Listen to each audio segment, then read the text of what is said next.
بسم الله الرحمن الرحيم. النهارده هنكلمكم عن حاجه كويسه قوي، وهي وجود دبان الحمام او سوس الحمام.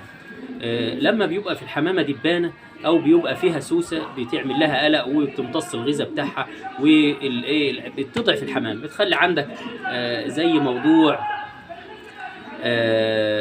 ضعف الحمامه ما تخصبش كويس، الحمامه ما تطلعش بيض كويس، الحمامه بتبقى هزيله، ممكن الحمامه تقعد تتهرش في نفسها كده زي الكلب الجربان، تكسر البيض بتاعها، بتبقى مش مستريحه. يعني الموضوع ده بيعمل عدم راحه للحمامه. طب احنا هنحل الموضوع ده ازاي؟ خليك معايا كده بالراحه. اول حاجه هتجيب الدواء ده اهو، اسمه بوتكس من الصيدليه البيطري اهو يا جماعه، مش عارف باين ولا لا اهو. هو ممكن الكلمه معكوسه عشان الكاميرا بتاعت الموبايل. هو اسمه بوتكس من الصيدليه البيطري، تقريبا بيعمل 15 جنيه ماشي. وتكون محضر البخاخه الكريمه بتاعتك اهي البخاخه، ومحضر ميه. طب اشتغل ازاي؟ انا همسك البخاخه دي حوالي نص لتر اهي. افتح البخاخه بتاعتي واحط فيها النص لتر من البوتكس، نص سنتي من البوتكس على لتر الميه اهو. يعني النص سنتي انا بعمله بالمعيار كده يا دوبك نقطتين 3 كده، هو ده النص سنتي. واجي قافل بتاعتي، واجي ماسك مالي البخاخه بالميه اهو زي ما حضراتكم شايفين.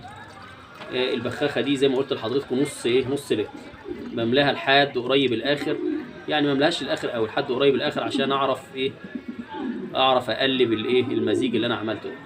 يبقى ده بيخلص معاك موضوع دبانه الحمامه ويسوس الحمام واي حاجه بتقرف الحمام. لان الحاجات الريش اللي بتبقى في ريش الحمام دي بتزهق لك. انا واقعد كده، يبقى انا قلبت البوتكس اهو. تعالى يا عم، البوتكس اهو، خدت نص سنتي على نص لتر ميه، لان هو السنتي بيتحط على لتر ميه، يبقى نص سنتي من البوتكس اهو، نص سنتي من البوتكس على نص لتر الميه في البخاخه. الموضوع ده يا جماعه حاول تعمله ولو كل شهر مره، كل يعني شهرين كمان مره، نتيجته حلوه وفعال و100 بس ما تزودش عن كده عشان ما تعملش موضوع تسمم للحمام. يعني ما تحطش العلبه دي كلها مثلا على نص لتر الميه، العلبه دي تكفيك كذا مره. انا قلت لحضرتك نص سنتي على نص لتر، سنتي على لتر ميه. وتمسك ترش الحمام، تحاول ترش تحت الجناحين وفي صدر الحمامه وتحت الديل، يعني ابعد عن منطقه العين وعن منطقه الوش، حاول تبعد عنها لان هي برضو ماده فيها سميه، فما تسببش ضعف للحمام او تعمل مشكله للحمام. ثانيه واحده اجيب لكم حمامه اوريكم الموضوع عملي كده. ثانيه واحده، بص كده، خليك معايا كده يا معلمي. ادي الحمامه معايا هي اللي انا عايز ارشها. امسك الحمامه كده اهو بالراحه، وادي البخاخه معايا. بص كده، رشتين اهو، رشتين في الجناح ده ورشتين في الجناح الثاني اهو تحت الجناح بالظبط، ورشه عند تحت ديل الحمامه، ورشه تحت عند حصه الحمام.